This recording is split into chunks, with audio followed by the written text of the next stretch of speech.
It's the supporters of channel member PP0476. Well, here we go then, boys and girls. Manchester City, after 5 years away, are back in the Premier League, but the story doesn't end here. We don't know what stadium we're going to be playing in. We don't know what the FFP implications are going to be. We don't know what's going to happen financially. We don't know what players we're going to be able to attract and whether we're even going to be able to stay in the Premier League.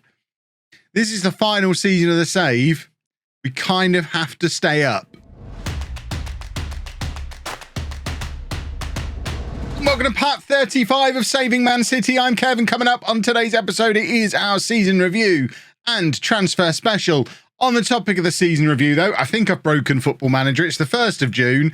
We've had all sorts of messages come through. What we haven't had is the season review thing that normally comes up. If it appears, I'll show you it. I'm assuming it's not going to appear, and therefore I can't show you it. We did win our last game of the season, our last ever game at Gig Lane. We won 4-0, and it is significant because we got a news message. I don't know if we've maybe gone too far past it now. We had it. There you go. End of an era for Gig Lane. So this was before the last day of the season. It talked about how it was our final game in our current home, because obviously Gig Lane is not suitable for the Premier League.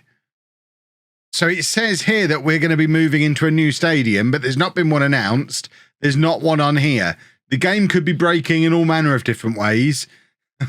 We shall see. In other news, now we've made it to the Premier League. We are still in debt, but the debt should start to clear. The projections are looking a little bit more positive.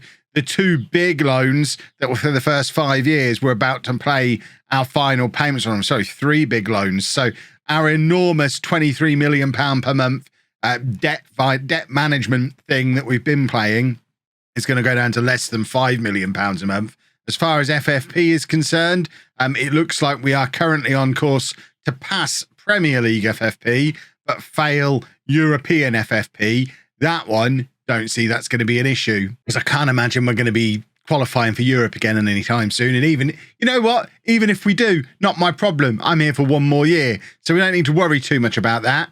We are looking at this, though, and making sure we don't end up with a 5-point deduction. So we have to be careful how things go this summer, because we're on the cusp. We've made a we've made a £10 million loss over the last 3 years. We're allowed to make a £15 million loss. To clarify again, because whenever I talk about this, there's always a misunderstanding in the comments. That £15 million 36-month period doesn't start now. It's looking back at the previous 3 years at whatever point it's measured.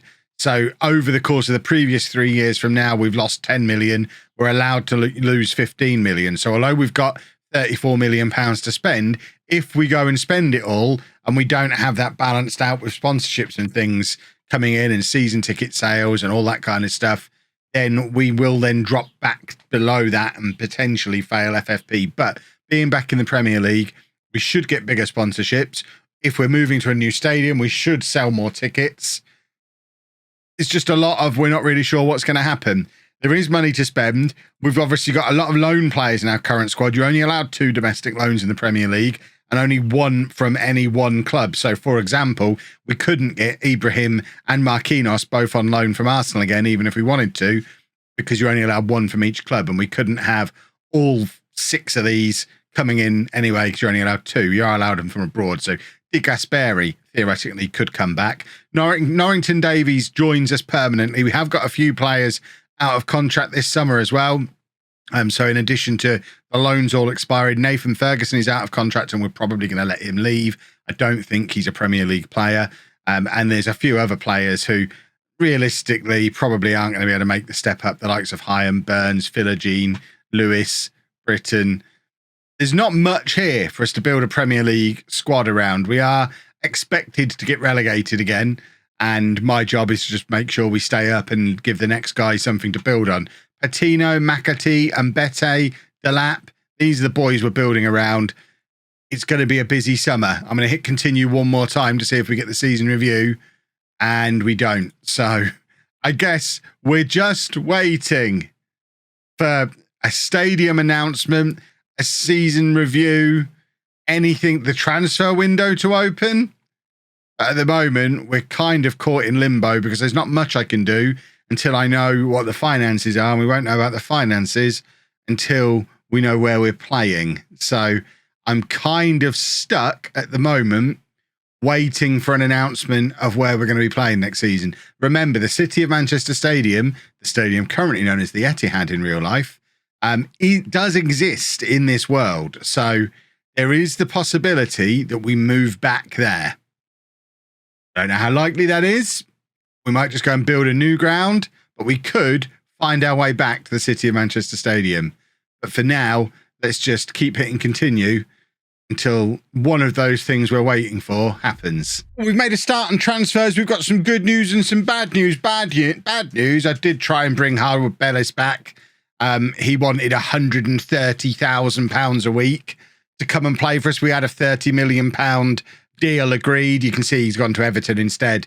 But we obviously sold him to Blackburn. He then spent a season at Norwich. Norwich, I think, have been relegated because we're trying to pick the bones from the Norwich squad. But yeah, a £30 million offer for him accepted. He wanted £130,000 a week to play for us, and for us to agree for us to be a stepping stone club. He's gone to Everton on £66,000 a week. Clearly, big Man City supporter, big fan of me. He's gone to Everton for half the money. So that was a bit annoying. Less annoying, though, is another player we're trying to get off of the bones of Norwich, Finn back. We don't really have a right back, especially with Ferguson leaving.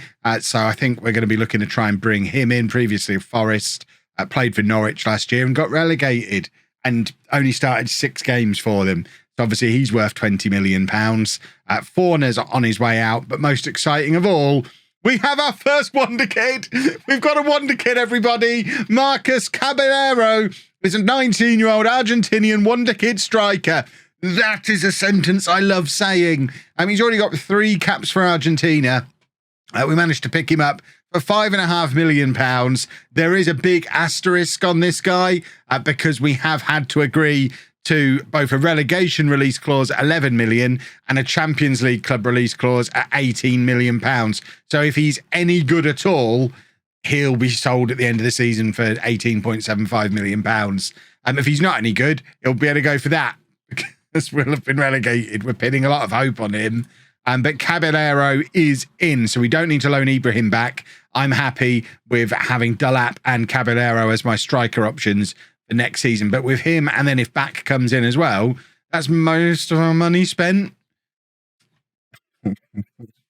Oh, there's still no stadium news either. So back to hunting for bargains. I don't think we're going to find too many more bargains like that this summer, but I am very happy with that one. It's contract expiry day, so a few key players have, well, not key players, players who played a lot previously. Tom Edwards, who was one of the many right-backs we had at the club. Nathan Ferguson, who was one of the many right-backs we've had at the club. They've both gone. Nico O'Reilly, who never really managed to break into the first team properly, has moved on as well, and a few others also leaving the club. We have confirmed the signing of Finn back. He comes in for £16.5 million, rising to £21.5 million over however many years. He's a 6'2" right wing back. It's everything I've ever wanted. Look at that. Look at that. We've got our fullbacks, or at least our right back situation is sorted. And he's actually come in for less than Norwich paid for him. He played quite a few games for Forest the year before in the Premier League. So he's pretty good at getting relegated from the Premier League. Hopefully doesn't make it a hat trick. But with those players being released and the loanees leaving, this is what our squad looks like going into the 1st of July and free transfer day.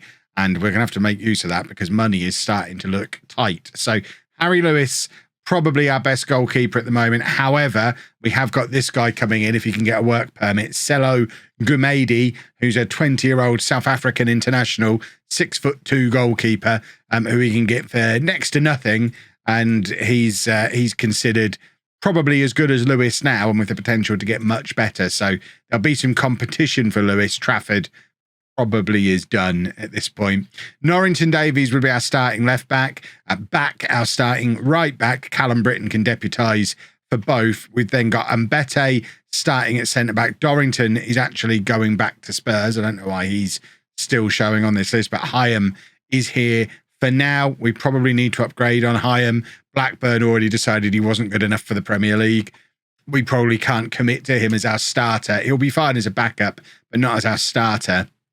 In midfield, Patino, Deli Bashiru, McAtee is our first choice. We've still got Fiorini. There's still other couple of players knocking around as well. I'm quite happy with the midfield. We might need an extra body or two in there, but as far as starters go, pretty happy. And then Delap as our striker. Caballero can come in off the left-hand side, and then Farias or Philogene maybe from the right-hand side, maybe even Caballero from the right-hand side, and play someone like Farias on the left. We've got options. We probably need another wide player, another central midfielder or two, and a centre-back, and maybe a backup left-back as well. As there's a lot we still need, is what I'm trying to get at. And there's still no stadium news.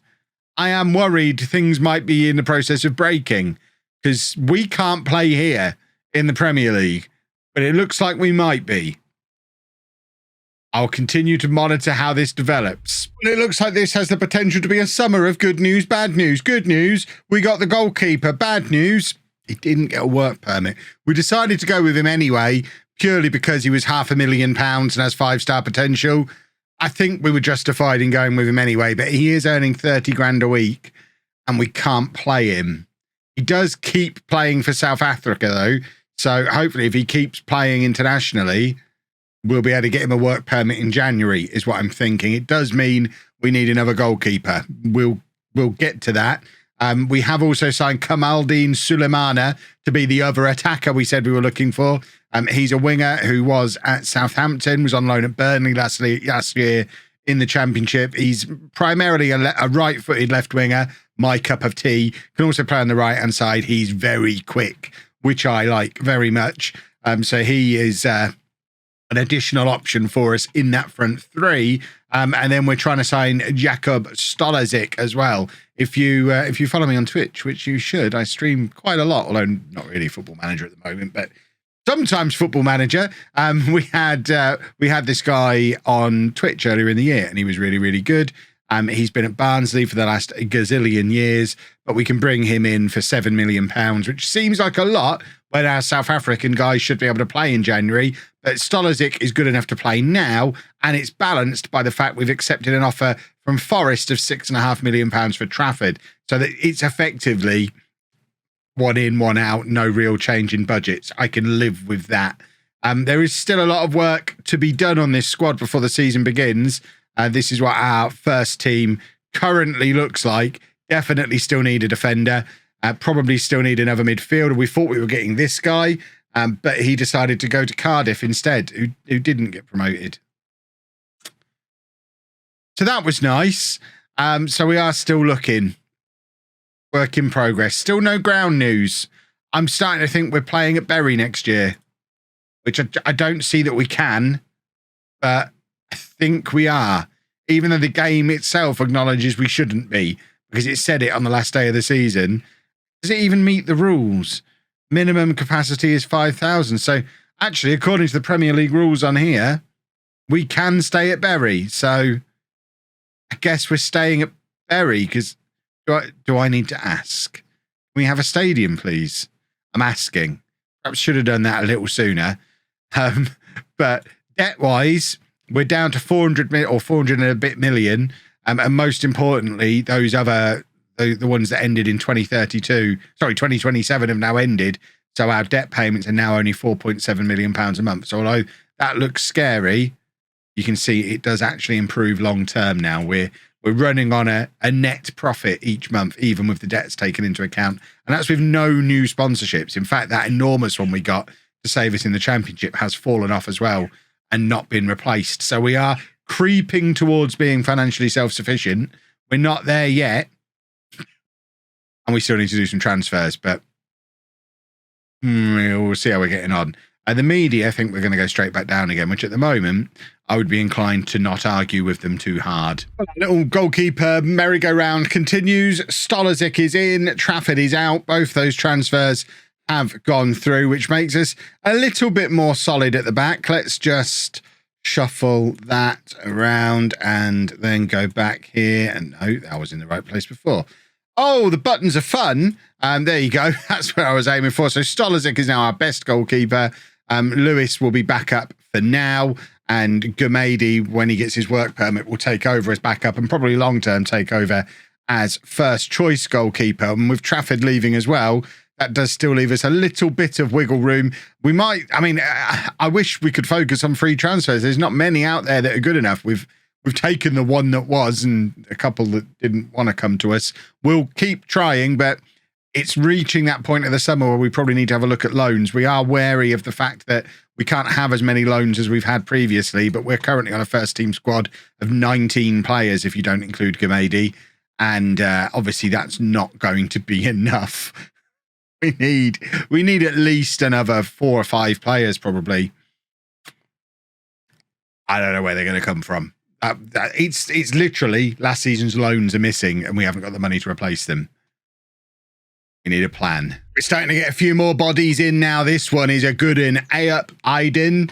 I guess I'm saying his name completely wrong there, but he is a central midfielder in the model of the kind of central midfielders you all know that I like. He's only 22 years old, can play as a deep line playmaker, can play in central midfield as well. He comes in from, I mean, he was at Milan, but was on loan at Inter, which is an interesting one. He's also previously had a loan at Sunderland in the Championship, where it looked like he was a bit of an assist machine, presumably taking the corners, I would think. Also, previously of both Juventus and Bayern Munich. He's done quite the tour, still only 22. He is in for £3.9 million, which I think is an absolute bargain. Let's just get him welcomed in and do all these usual bits and bobs that you have to do. And then this guy, Nikita Kenzegulov, is my first loan signing of the summer. He comes in on loan for the season from Borussia Dortmund. He's a 20-year-old left-back who's 6'6". I mean, if you had to predict, if you've been watching the channel for a while and you had to predict one signing that I would make on my return to the Premier League, I think it was probably going to be a 6'6" fullback, right? I love a 6'6" fullback. He can compete with Norrington Davies for that starting spot at left back. We've got him on loan for the year, and we also have a future fee agreed as well at only £5.5 million. So if he turns out any good, we can bring him in permanently as well, which is lovely, lovely stuff. Let's just get everybody registered in here to make sure we can get our team registered. We don't need to register the under-21s. That will see. How is he an unregistered player? I just checked and he was in there. Hang on. Try again. He's definitely registered. I don't understand. But the squad now starting to fill out a little bit more. We still need another 2 or 3 bodies. 21 men when you don't count Gumedi, who's not got a work permit. But we are getting closer. We have no money at all left. There's £1.6 million of transfer budget, plus a little bit of wage budget. So I don't know where these next 2 or 3 are going to come from. They definitely need to come from somewhere. We need to find someone who's going to loan us out Premier League quality players without us even having to make a wage contribution. I mean, a few more deals like this one would work. They're quite hard to find, though. We'll keep looking. Well, I think we've found one more that we can squeeze in. Alan Rodriguez, who's a 27-year-old Hungarian international. He's played once. Hungarian? Uruguayan. Don't know where I got Hungarian from.